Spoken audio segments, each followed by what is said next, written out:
Па-бам! Трым! Привет-привет! Рада снова видеть тебя. Ты, наверное, немного устала? Ну ничего, сейчас мы расслабимся. Сегодня мы с тобой будем делать вот такой разворотик. Добавим немного магии и поехали!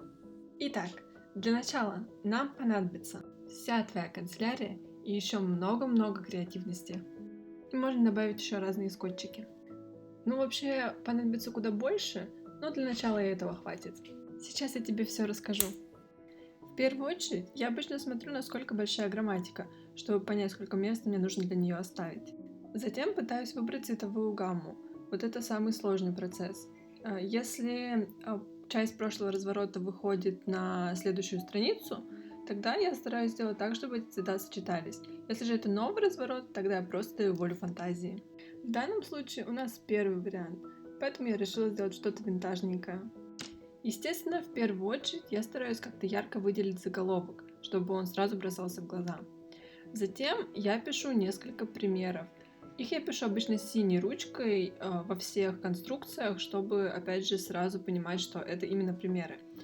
Черной же ручкой я пишу определения и значения. А дальше, как правило, я пишу какие-то дополнительные моменты, например, как эта конструкция образуется, то есть какие-то нюансы.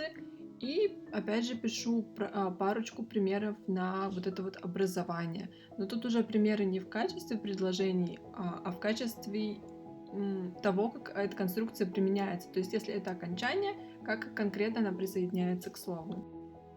И что касается выделения, как правило, такие окончания в примерах я тоже всегда выделяю под цвет заголовка. Желтым цветом я выделяю букву, которая идет перед этой конструкцией, чтобы понимать, когда ставится такое окончание, когда оно немножко другое. Ну и потом наступает самый творческий процесс – переосмысление грамматики и украшение тетради. В принципе, это все мои фишечки. Надеюсь, что они тебе как-то помогут. И еще по поводу оформления. Здесь нет границ своего творчества. Я никогда не продумываю дизайн заранее.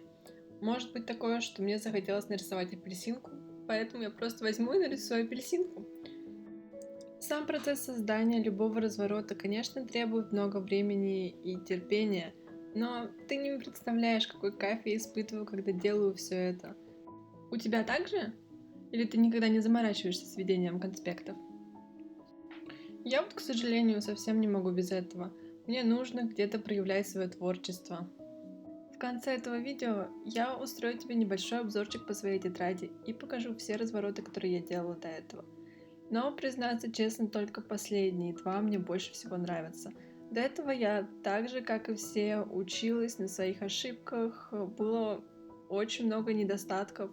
Но сейчас, время от времени, когда я листаю эту тетрадь, я также могу что-то добавить в прошлые развороты, потому что сейчас мне они кажутся очень пустыми.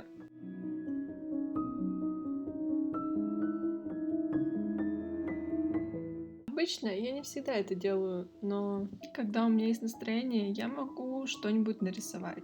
Сегодня мне почему-то вдруг захотелось нарисовать журавликов, и поэтому я решила их также добавить в этот разворотик.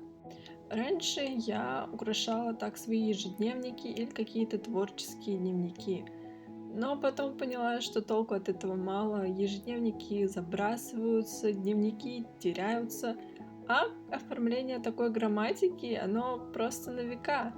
И тебе каждый раз хочется смотреть эту тетрадь, повторять эту грамматику. Я сейчас не призываю к тому, чтобы ты также оформляла свои развороты, но надеюсь, что это тебя как-то вдохновит, и ты выстроишь свой принцип построения грамматики, чтобы она у тебя лучше усваивалась. Напиши, пожалуйста, понравился ли тебе такой формат видео? Но в том, что я думала, может быть, мне почаще снимать, как я оформляю свои разворотики? И напиши, понравился ли тебе конечный вариант разворотика. Сейчас я тебе его покажу.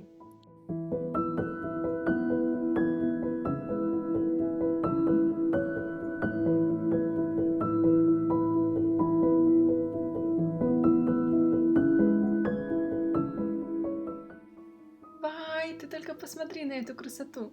Какие же они красивые! Я думаю, это выглядит очень волшебно. Ну ладно, кыш-кыш-кыш, а то они тебя будут отвлекать. Поскольку эта тетрадь еще не закончилась, в будущем я планирую сделать там в начале содержание. Ну и дальше просто писала темы по порядочку. Если тебе удобно, ты можешь просто нажимать на стоп и просматривать разворотики, а я тебе быстренько их сейчас пролистаю. Как видишь, не все разворотики выглядят так же красиво, как последние. Но, возможно, когда я закончу, то вернусь к ним и дооформлю. Ну ладно, наслаждайся. А на этом я пока оставлю тебя. И да, у меня еще есть Инстаграм. Можешь заглядывать туда. Ссылочку я оставлю внизу. Но это так, если что.